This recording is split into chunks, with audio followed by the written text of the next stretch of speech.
So hello everyone, this is zero chemistry. I hope आप लोग बढ़िया होंगे। तो हम लोग यहाँ पर उत्तराखंड स्केलर एग्जाम के लिए आपका केमिस्ट्री के एमसीक्यू स्टार्ट कर चुके थे लास्ट लेक्चर में, और आज यहाँ पर आपके पास सेट टू स्केलर रहने वाला है। हर लेक्चर में हम यहाँ पर 20 क्वेश्चंस को यहाँ पर डिस्कस करेंगे और इनसे रिलेटेड जितने भी टॉपिक्स है उनको रिवाइज करने की कोशिश करेंगे। उम्मीद है आप लोग यहाँ पर जुड़े रहेंगे और आप लोग भी अच्छी तैयारी यहाँ पर अपनी कर पाएंगे। चलिए बात करते हैं। यहाँ पर सबसे पहला क्वेश्चन हमारे पास है, the non metallic oxides are in nature, यानी कि अधात्विक ऑक्साइड जो होते हैं इनकी प्रकृति क्या होती है। अधात्विक ऑक्साइड्स की प्रकृति क्या होती है यहाँ पर ये हमको बताना है। तो अगर आप लोग जानते हो, हमने पढ़ा था कि अधात्विक ऑक्साइड जो होते हैं, ये मैंने आपको पढ़ा रखा है, इनकी प्रकृति होती है अम्लीय।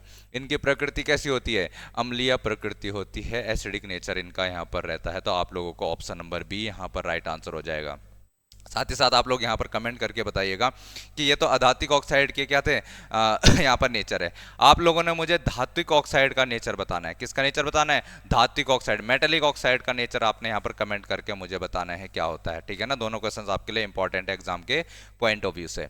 नेक्स्ट क्वेश्चन की ओर बढ़ते हैं। यहाँ पर which of the following is given by recrystallisation of sodium carbonate, sodium carbonate के पुनः क्रिस्टलीकरण द्वारा निम्नलिखित में से क्या प्राप्त होता है।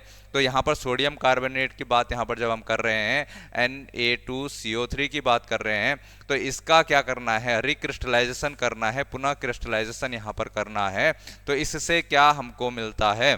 तो इससे हमको यहाँ पर मिलता है, उसको कहा जाता है क्या? उसको कहा जाता है यहाँ पर वाशिंग सोडा। क्या कहा जाता है? वाशिंग सोडा, धावन सोडा। मैंने तुमको पढ़ाया होगा Na2CO3 डॉट 10H2O, ये हमारे पास वाशिंग सोडा का फॉर्मूला होता है। ये किसका फॉर्मूला होता है? वाशिंग सोडा का फॉर्मूला होता है, जिसको हम धावन सोडा कहते हैं। जिसको क्या कहते हैं? धावन सोडा कहते हैं। ये कैसे हमको मिलता है? तो जब Na2CO3 का हम क्या करवा देते हैं? रिक्रिस्टलाइजेशन करा देते हैं, पुनः क्रिस्टलीकरण करते हैं, तो यहाँ पर क्या वाटर ऑफ क्रिस्टलाइजेशन इसमें ऐड हो जाता है, 10H2O इसके साथ ऐड हो जाता है। ये बात आप लोगों को ध्यान में रखनी है। ठीक है ना? पेपर में क्वेश्चन पूछा गया था, वंदरोगा में आपके पास आया था, और इस तरीके से आप लोग इस क्वेश्चन को कर पाएंगे। ऑप्शन नंबर बी क्या हो जाएगा? इसका राइट आंसर हो जाएगा। आप लोगों को यहाँ पर मुझे बताना है milk of magnesia. Milk of magnesia का फॉर्मूला क्या होता है? ब्लीचिंग पाउडर का फॉर्मूला क्या होता है? बेकिंग सोडा का फॉर्मूला क्या होता है? ये चीज़ें आप लोगों ने रिवाइज कर लेनी है। ठीक है ना? यहाँ पर से आपके पास क्वेश्चन पूछे जा सकते हैं, इनके क्या यहाँ पर केमिकल फॉर्मूले होते हैं, रासायनिक सूत्र होते हैं, ये बातें भी आपको पता होनी चाहिए। इस तरीके से एमसीक्यू क्वेश्चन यहाँ पर सॉल्व किए जाते हैं, और मुझे लगता है इनमें से ही आपके पास एक और क्वेश्चन बन जाएगा पेपर में। ठीक है ना? तो इसलिए ये सारी चीजें आप लोगों को याद करनी है। चलिए क्वेश्चन नंबर 3 की बात करते हैं। यहाँ पर win which of the following methanoic acid is present, निम्नलिखित में से मिथेनोइक अम्ल किसमें मौजूद होता है। और मुझे लगता है ये क्वेश्चन सभी को आता होगा, इसका आंसर सभी को यहाँ पर आता होगा, और ऑप्शन नंबर ए इसका राइट आंसर है। एंट स्टिंग, यानी कि चींटी का डंक इसका राइट आंसर हो जाएगा। चींटी का डंक क्या हो जाएगा? इसका राइट आंसर हो जाएगा। अब अगर मैं आपसे कहूं यहाँ पर मिथेनोइक एसिड ना बोल के अगर वो बोल देता फॉर्मिक, क्या बोल देता? फॉर्मिक अम्ल बोल देता, यहाँ पर फॉर्मिक एसिड बोल देता, फिर आप क्या करते? फॉर्मिक एसिड बोल देता तो फिर आप क्या करते? कुछ नहीं यार। मिथेनोइक एसिड मैंने तुमको बताया स्कूल का नाम है इसका, और ये फॉर्मिक अम्ल इसका घर का नाम है। ठीक है ना? बस दोनों एक ही चीज है। और मधुमक्खी का डंक बोले, चींटी का डंक बोले, या फिर आपने सुना होगा कंडाली बिच्छू घास जिसको कहते हैं, यहाँ पर नेटल स्टिंग उसको कहा जाता है, उसमें भी यही एसिड पाया जाता है। नींबू में कौन सा एसिड पाया जाता है? ये आप लोग मुझे बताएंगे। विनेगर, सिरका में कौन सा एसिड पाया जाता है? ये आप मुझे बताएंगे। इमली, टैमरिंड में कौन सा एसिड पाया जाता है? ये आप मुझे बताएंगे कमेंट में लिख के। और ये सारी चीजें हमने पढ़ी हुई हैं, ऐसा कुछ नहीं है कि हमने ये पढ़ा नहीं होगा। जो पढ़ा नहीं होगा मैं आपको बता दूंगा। मैक्सिमम चीजें हम पढ़ चुके हैं, बट जो एक्स्ट्रा क्वेश्चंस होंगे वो भी मैं आपको सॉल्व करवाऊंगा, सारी चीजें मैं करवाऊंगा। बस आपको एक काम करना है, आपको वीडियोस देखनी है और इनकी प्रैक्टिस करनी है। और जो जो चीजें मैं आपसे कह रहा हूं कि रिवाइज करते जाइए, उन चीजों को रिवाइज करते जाना है। फिर देखते हैं कैसा आपका एग्जाम यहाँ पर क्वालिफाई नहीं होता है। जिसका एग्जाम क्वालिफाई नहीं होगा यहाँ पर उसकी कमी रहेगी, अगर वो पढ़ेगा नहीं तो। ठीक है ना? तो चलिए यहाँ पर बात कर लेते हैं नेक्स्ट क्वेश्चन की। क्वेश्चन नंबर 4 क्या है हमारे पास? The general formula for alkenes can be written as, alkene का सामान्य सूत्र किस रूप में लिखा जाता है? और एल्कीन आपको पता होगा, अगर हम बोलें CnH2n+2, फिर आता है CnH2n, और फिर आता है CnH2n-2। लाइन वारी इनको याद रखेंगे। ये होता है हमारे पास एल्केन का रासायनिक यहां पर सामान्य सूत्र, ये होता है एल्कीन का सामान्य सूत्र, और ये होता है हमारे पास एल्काइन का सामान्य सूत्र। CnH2n+2, फिर यहां से 2 माइनस कर देंगे, ये 2 हटा देंगे यहां से, और फिर यहां पर से और 2 माइनस कर देंगे, बाकी Cn सब में सेम ही रहेगा। क्या आप इतनी बात समझ पा रहे हैं? तो ये एल्केन हो गया, ये एल्कीन हो गया, और ये एल्काइन हो गया। और पूछा क्या है उसने? एल्कीन का पूछा है, तो एल्कीन ये रहा। मुझे बताओ कौन से ऑप्शन में ये तुमको देखने को मिल रहा है? तो ये आपको ऑप्शन नंबर बी में देखने को मिल रहा होगा, CnH2n। ये किसका? एल्कीन का सामान्य सूत्र है, जनरल फॉर्मूला ऑफ एल्कीन। कर सकते हैं इसको, किसी को कोई दिक्कत नहीं होनी चाहिए।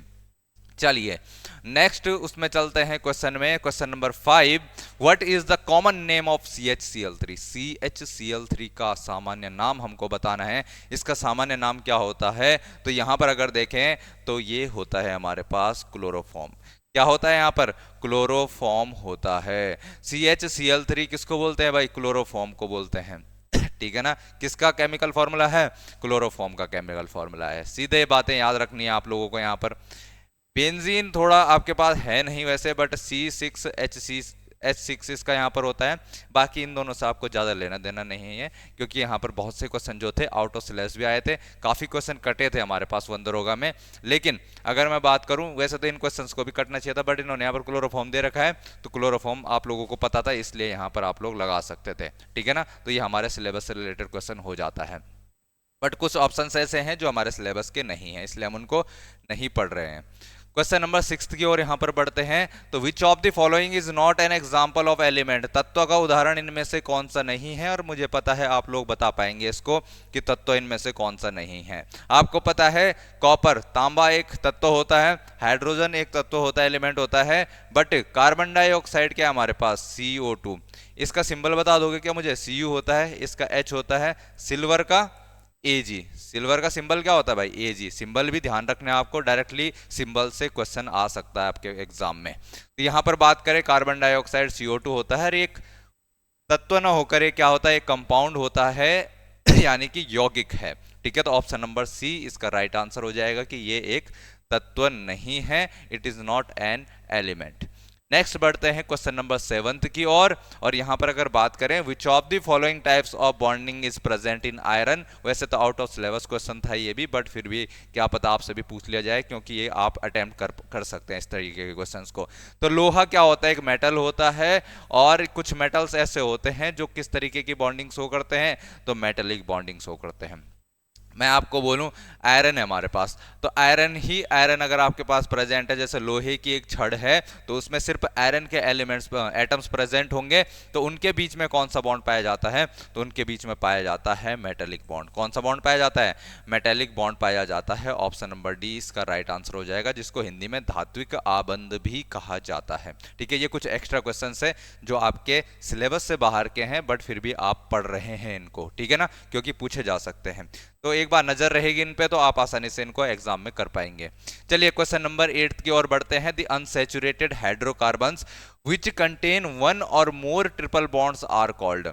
अनसैचुरेटेड हाइड्रोकार्बन्स है जिनके पास एक या एक से ज्यादा ट्रिपल बॉन्ड यानी कि त्रिआबंध मौजूद होते हैं, त्रिआबंध मौजूद होते हैं। क्या आपको ये पता है? पहले मैं आपको सैचुरेटेड और अनसैचुरेटेड की बात बता दूं। यहां पर जो हाइड्रोकार्बन होते हैं, हाइड्रोकार्बन जो होते हैं, मैंने आपको बताया होगा, दो तरीके के होते हैं। एक होते हैं सैचुरेटेड, जिनको कि संतृप्त कहा जाता है, और एक होते हैं अनसैचुरेटेड, जिनको कि असंतृप्त कहा जाता है। हाइड्रोकार्बन दो तरीके से क्लासिफाई किए जाते हैं, सैचुरेटेड हाइड्रोकार्बन, संतृप्त हाइड्रोकार्बन जिनको कहा जाता है, और दूसरा होता है हमारे पास अनसैचुरेटेड, जिसको असंतृप्त हाइड्रोकार्बन कहा जाता है। और संतृप्त उनको कहा जाता है, सैचुरेटेड उनको कहा जाता है जिसमें कार्बन कार्बन के बीच में केवल सिंगल बॉन्ड प्रेजेंट होता है।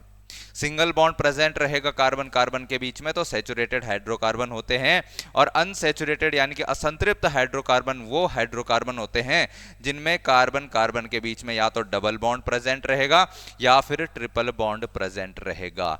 अब जो अनसैचुरेटेड असंतृप्त हाइड्रोकार्बन है उनको भी आगे दो भागों में बांट दिया जाता है।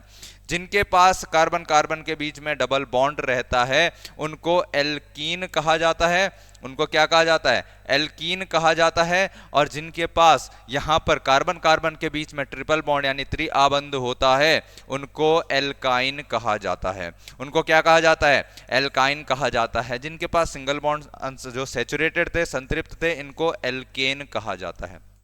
इनको क्या कहा जाता है, एल्केन कहा जाता है। ये चीज आप लोग नोट कर लेना, आपके पास एग्जाम में यहां पर से क्वेश्चन पूछा जा सकता है, इसलिए आपको ये चीजें पढ़नी है। तो अब मुझे बता दो भाई, कौन है वो जिनके पास त्रिआबंध पाया जाता है, ट्रिपल बॉन्ड पाया जाता है, उनको क्या कहेंगे हम, क्या कहेंगे यहां पर, तो एल्काइंस कहेंगे। ऑप्शन नंबर सी क्या हो जाएगा, इसका राइट आंसर हो जाएगा। इसमें मुझे नहीं लगता किसी को कोई प्रॉब्लम आने वाली होगी, ठीक है ना। देखो हम यहां पर क्वेश्चन मैक्सिमम 20 ही एक दिन में डिस्कस कर पाएंगे क्योंकि ज्यादा टाइम मेरे पास मिलता नहीं है। देखो क्वेश्चन बनाने पड़ते हैं, क्वेश्चन बनाने में भी मुझे कम से कम 1 या 1.5-2 घंटे का टाइम यहाँ पर लगता है।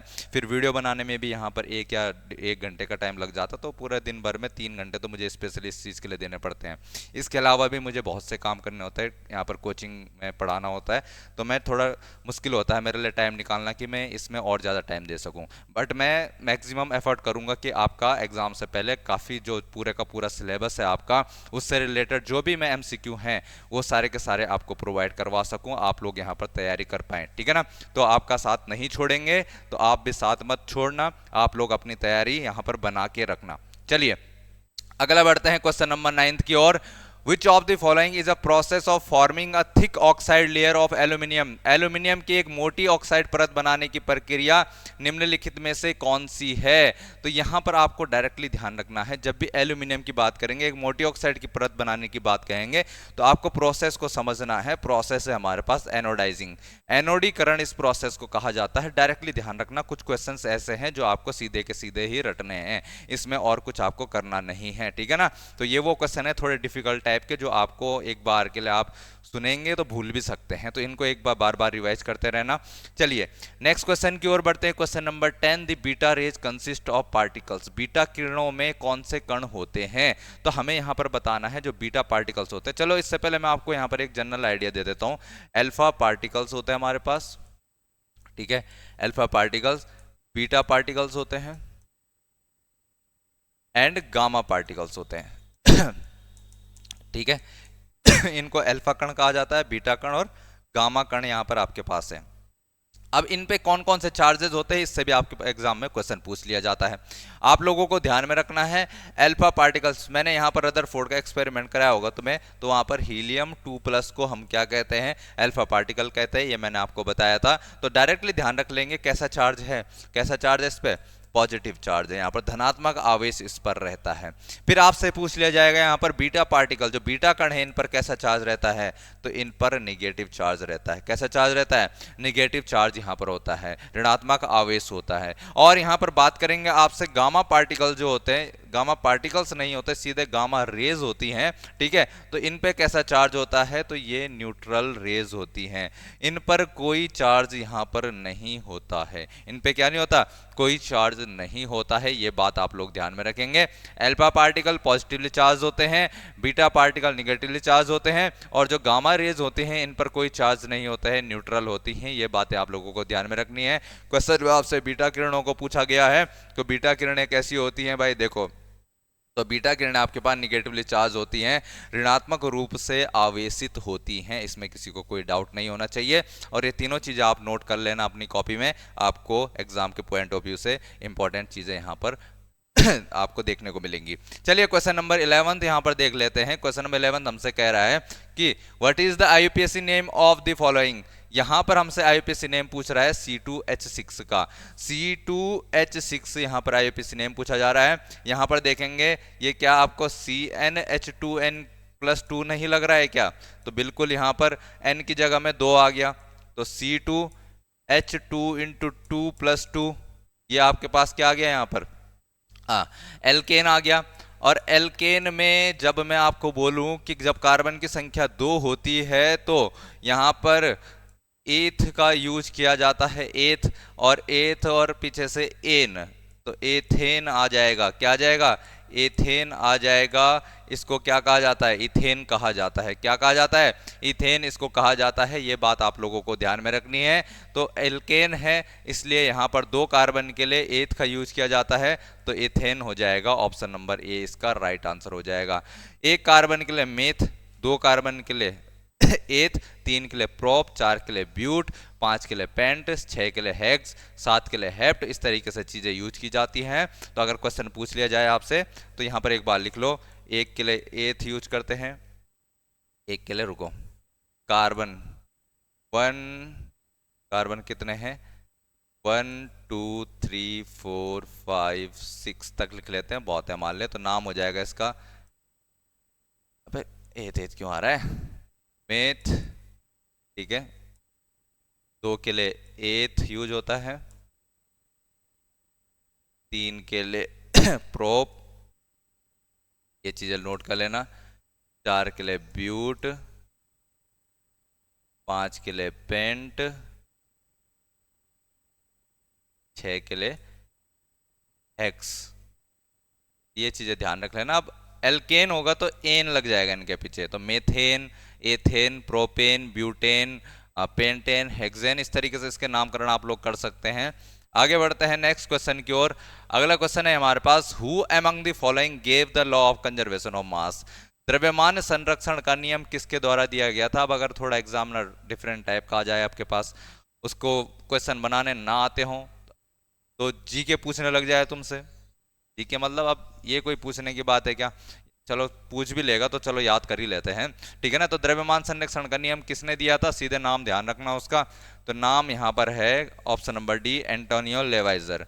तो एंटोनियो लेवाइजर ने यहाँ पर कौन सा नियम प्रतिपादित किया था? यहाँ पर कौन सा नियम प्रतिपादित किया था? तो द्रव्यमान संरक्षण का नियम, लॉ ऑफ कंजर्वेशन ऑफ मास। ये कहता क्या है ये भी आपको पता होना चाहिए कि मास को ना तो क्रिएट किया जा सकता है, ना ही मास को डिस्ट्रॉय किया जा सकता है जब भी हम कोई केमिकल रिएक्शन यहाँ पर करवाते हैं, ठीक है ना। तो सिंपल सा हो जाएगा। क्वेश्चन नंबर 12 यहाँ पर आप लोग कर लेंगे। अगले क्वेश्चन की ओर बढ़ते हैं। निम्नलिखित में से किसको मार्स गैस के रूप में जाना जाता है? Which of the following gas is known as marsh gas? Marsh gas के रूप में किसको जाना जाता है? तो मार्स गैस के रूप में यहां पर आप लोगों को ध्यान रखना है, मीथेन को जाना जाता है। किसको जाना जाता है? मीथेन को जाना जाता है। मीथेन यहां पर मार्स गैस के रूप में जाना जाता है। ऑप्शन नंबर डी इसका, बी इसका राइट आंसर हो जाएगा। नेक्स्ट क्वेश्चन की ओर बढ़ते हैं। क्वेश्चन नंबर 14, निम्नलिखित में से किन कणों में ऋणावेशित कण मौजूद होते हैं? यार अभी पढ़ के आ रहे हम, ऋणावेशित कण किसमें होते हैं? बीटा रेज में होती हैं। एनोड किरणें पॉजिटिवली चार्ज होती है भाई। कैसी होती है? पॉजिटिवली चार्ज होती हैं। पॉजिटिवली चार्ज होती हैं, ये न्यूट्रल होती हैं, ठीक है। और ये ही हमें भी पढ़ के आ रखे हैं कि ये कैसी होती है? निगेटिवली चार्ज होती है, निगेटिवली चार्ज है। अभी पढ़ के आ रखे कर लेंगे इसको, ठीक है। Question number 14। क्वेश्चन नंबर 15 की ओर बढ़ते हैं। विच of the following types of bonding is present in graphite? Graphite आपको पता ही है, कार्बन का एक एलोट्रॉप है, एलोट्रॉप ऑफ कार्बन। और यहाँ पर विद्युत का सुचालक भी होता है, कंडक्टर होता है। ये बातें भी आपको ग्रेफाइट के बारे में ध्यान रखनी है। और यहाँ पर किस तरीके के कार्बन कार्बन के बीच में इसमें बॉन्ड प्रेजेंट रहते हैं? तो आपको ध्यान रखना है यहाँ पर सह संयोजक आबंध रहते हैं। कार्बन कार्बन के बीच में कैसे बॉन्ड रहते हैं? कोवेलेंट बॉन्ड होते हैं। ये बात आप लोग ध्यान में रखेंगे, ठीक है ना। तो चलिए यहाँ पर नेक्स्ट क्वेश्चन की ओर बढ़ते हैं। और अगर मैं बात करूँ यहाँ पर नेक्स्ट क्वेश्चन की, नेक्स्ट क्वेश्चन से पहले मैं आपको अगर यहाँ पर पूछूं कि क्या आपको ये चीज़ें समझ में आ रही हैं, आप लोग यहाँ पर क्या ध्यान लगाकर पढ़ रहे हैं चीज़ों को। अगर आप लोगों को इससे बिल्कुल थोड़ी भी हेल्प मिल रही हो, जो भी यहाँ पर लेक्चर्स आपके लिए आ रहे हैं, तो आप लोगों के लिए यहाँ पर आज लाइक्स का टारगेट रखता हूँ 10 लाइक। और जैसे ही 10 लाइक क्रॉस हो जाएंगे तो हम यहाँ पर कल नया लेक्चर लेके आपके लिए आएंगे, ठीक है ना। तो इस तरीके से चीज़ें करते रहेंगे। और आपको कोई भी डाउट्स होते हैं आपके एग्जाम से रिलेटेड तो आप यहाँ पर कमेंट कर सकते हैं। और आप लोग यहाँ पर चैनल को सब्सक्राइब कर लेना, ठीक है ना। और आगे बढ़ते हैं फिर। क्वेश्चन नंबर 16 यहाँ पर क्या है हमारे पास, सीधे देख लेते हैं। What is the molecular formula of ethanol? Ethanol का आणविक सूत्र क्या है? तो इथेनॉल तुमको पता है यार, C2H5OH होता है। क्या होता है? C2H5OH। किसी में दिख रहा है क्या C2H5OH? ऑप्शन नंबर ए में ही हमको सीधे दिख रहा है। इथेनॉल का सूत्र यहाँ पर C2H5OH हो जाएगा। इसको देखो, ये मीथेनॉल का सूत्र है तुम्हारे पास। ये क्या है? मीथेनॉल है। ये मीथेनॉल का सूत्र है तुम्हारे पास, ठीक है ना। ये तुम्हारे पास प्रोपेनॉल हो जाएगा, प्रोपेनॉल, ध्यान रखने की जरूरत नहीं इतना, इसको रख लो C6H5OH। ये फिनॉल है भाई, फिनॉल का नाम याद रख लेना, C6H5OH फिनॉल का सूत्र होता है। जनरली इथेनॉल मिथेनॉल ही पूछा जाता है, इससे आगे की चीजें आपसे नहीं पूछी जाती हैं, फिर भी फिनॉल का भी आप लोग ध्यान में रख लेंगे, C6H5OH फिनॉल का सूत्र होता है। चलिए नेक्स्ट क्वेश्चन की ओर बढ़ते हैं, क्वेश्चन नंबर 17। और 17 में यहां पर आपसे थोड़ा डिफरेंट टाइप ऑफ क्वेश्चन पूछा गया है, एसिड बेस से ही क्वेश्चन है, बट यहां पर थोड़ा अलग क्वेश्चन आपसे पूछा गया कि निम्नलिखित में से बताओ कि दुर्बल अम्ल कौन है, वीक एसिड कौन है। और आपको यहां पर थोड़े बहुत एसिड्स के बारे में जानकारी होनी चाहिए, जैसे नाइट्रिक एसिड एक एसिड है, हाइड्रोक्लोरिक एसिड एसिड होता है, सल्फ्यूरिक एसिड, एसिटिक एसिड। यहां पर इनके आपके फॉर्मूले भी ध्यान होने चाहिए। देखो एसिटिक एसिड होता है हमारे पास CH3COOH, नोट कर लेना इन चीजों को। सल्फ्यूरिक एसिड होता है H2SO4, हाइड्रोक्लोरिक एसिड तो सबको पता ही है HCl होता है, और नाइट्रिक एसिड होता है हमारे पास HNO3। इन सब के केमिकल फॉर्मूले और नाम आप लोगों को ध्यान में होने चाहिए।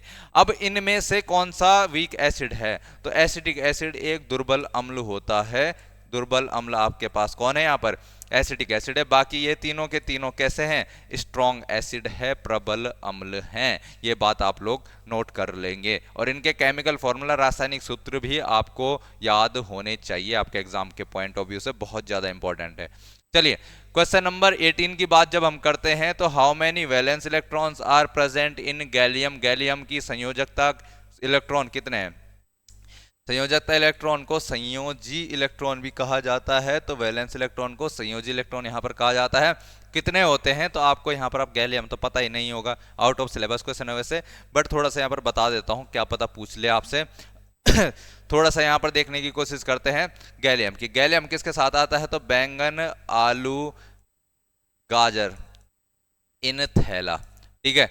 तो ये बोरोन वाली फैमिली का यहां पर है, बोरोन की फैमिली के साथ आता है। बोरोन, एल्यूमिनियम, तो बोरोन का सबको पता है एटॉमिक नंबर 5 होता है, 2 और 3 कितना होता है, एटॉमिक नंबर 5 होता है, 2 और 3 5। तो इसकी संयोजकता भी कितनी हो, संयोजी कोष में कितने इलेक्ट्रॉन है, 3 इलेक्ट्रॉन है, इसलिए गैलियम के भी संयोजी कोष में कितने इलेक्ट्रॉन होंगे, 3 इलेक्ट्रॉन होंगे। कर पाएंगे हम इसको, वैसे ज्यादा इस पर ध्यान मत देना, बट आपसे पूछ लिया जाए फिर भी तो एक आइडिया रहेगा, कभी हमने इसको देखा रहेगा तो, ठीक है ना।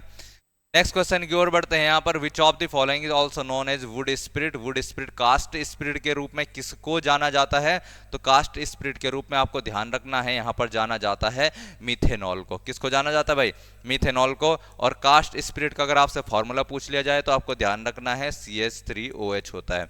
क्या यहाँ पर होता है, CH3OH। तो आपसे यहाँ पर मीथेनॉल न लिख के क्या लिख के दे सकता है ऑप्शंस में, यहाँ पर CH3OH लिख के दे सकता है। तो आपको पता होना चाहिए, नाम भी पता होना चाहिए और केमिकल फॉर्मूला भी पता होना चाहिए इन कुछ सब्सटेंसेस का, कुछ कंपाउंड्स का, आपके एग्जाम के पॉइंट ऑफ व्यू से बहुत इंपॉर्टेंट है। और यहाँ पर बढ़ते हैं आखिरी क्वेश्चन की ओर। हाउ मेनी न्यूट्रॉन और neutrons are present in deuterium. Deuterium में कितने न्यूट्रॉन मौजूद होते हैं, और आपको पता है कि ड्यूटेरियम क्या चीज है, एक समस्थानिक है, आइसोटोप है हाइड्रोजन का। हाइड्रोजन का आइसोटोप है ड्यूटेरियम। और बात करें इसको हम कैसे डिनोट करते हैं, 1H2 से डिनोट करते हैं, जहां पर ये मास नंबर होता है। ये क्या होता है हमारे पास, मास नंबर, जिसको हम हिंदी में द्रव्यमान संख्या कहते हैं। क्या कहते हैं, द्रव्यमान संख्या कहते हैं। ये हमारे पास एटॉमिक नंबर होता है, एटॉमिक नंबर जिसको परमाणु क्रमांक कहते हैं या परमाणु संख्या कहते हैं। परमाणु क्रमांक या परमाणु संख्या कहते हैं। अब आपसे पूछा गया कि नंबर ऑफ न्यूट्रॉन्स कैसे निकालने आपने, तो मैंने आपको कहा था कि मास नंबर जो होता है वो इक्वल टू होता है number of protons, number of protons plus number of neutrons, number of neutrons. यानी कि मास नंबर को ए से डिनोट करते हैं, number of protons plus number of neutrons. Neutrons हमको निकालने हैं, क्या हमको नंबर ऑफ प्रोटॉन पता है, यस, नंबर ऑफ प्रोटॉन ही तो एटॉमिक नंबर होता है। क्या हमें मास नंबर पता है, यस, मास नंबर हमारे पास 2 है, द्रव्यमान संख्या 2 है। नंबर ऑफ प्रोटॉन्स 1 है और ये n है, तो n कैसे आ जाएगा, 1 को इधर ले जाएंगे तो 2 - 1, यानी कि n की वैल्यू कितनी आ गई, 1 आ गई। हमारे पास कितने न्यूट्रॉन्स यहाँ पर मौजूद रहते हैं, यहाँ पर एक ही न्यूट्रॉन मौजूद रहता है। तो ये हमारे आज के यहाँ पर 20 क्वेश्चंस कंप्लीट होते हैं और लगभग हमने यहाँ पर 20 कॉन्सेप्ट या 20 कॉन्सेप्ट से रिलेटेड हमने क्वेश्चंस यहाँ पर कंप्लीट किए हैं, इनसे आपका रिवीजन भी अच्छे से हो रहा होगा। मुझे उम्मीद है आप लोग अच्छे से तैयारी कर रहे होंगे, मेहनत कर रहे होंगे, ठीक है ना, क्योंकि मेरे ही मेहनत करने से यहाँ पर फायदा नहीं होगा जब तक आप लोग खुद से यहाँ पर अपनी तैयारी जारी नहीं रखेंगे। तो चलिए मिलते हैं फिर नेक्स्ट लेक्चर में। कोई भी डाउट होता है आप लोग यहाँ पर कमेंट में लिख सकते हैं। कई बच्चे बोल रहे थे कि सर 20 क्वेश्चन इनफ नहीं है, कम है, तो दोस्त 20 क्वेश्चन आप लोग कर लो, 20 कॉन्सेप्ट आपके रोज के यहाँ पर तैयार हो जाएंगे। इसी तरीके से अभी हमारे पास 2 महीने का वक्त है, ये जून और जुलाई का वक्त है। 2 महीने में हम लगभग सारा कोर्स आपका कंप्लीट कर लेंगे। इसमें आपके सारे क्वेश्चन, हर टाइप के क्वेश्चन कंप्लीट हो जाएंगे, ठीक है ना। तो कोशिश करूंगा बाद में जब जैसे जैसे आपका एग्जाम नज़दीक आने लग जाएगा, तो उस टाइम पे अगर हमारा थोड़ा बहुत बच जाता है लास्ट के 2-3 वीक में, तो वहाँ पर आपका कवर कर लूँगा। वैसे मुझे नहीं लगता कि बचेगा, इतना करके ही हम सफिशिएंट क्वेश्चन कर पाएंगे, ठीक है ना, रोज के 20 क्वेश्चन करके ही। तो चलिए मिलते हैं फिर नेक्स्ट लेक्चर में, तब तक के लिए आप लोग पढ़ते रहिए।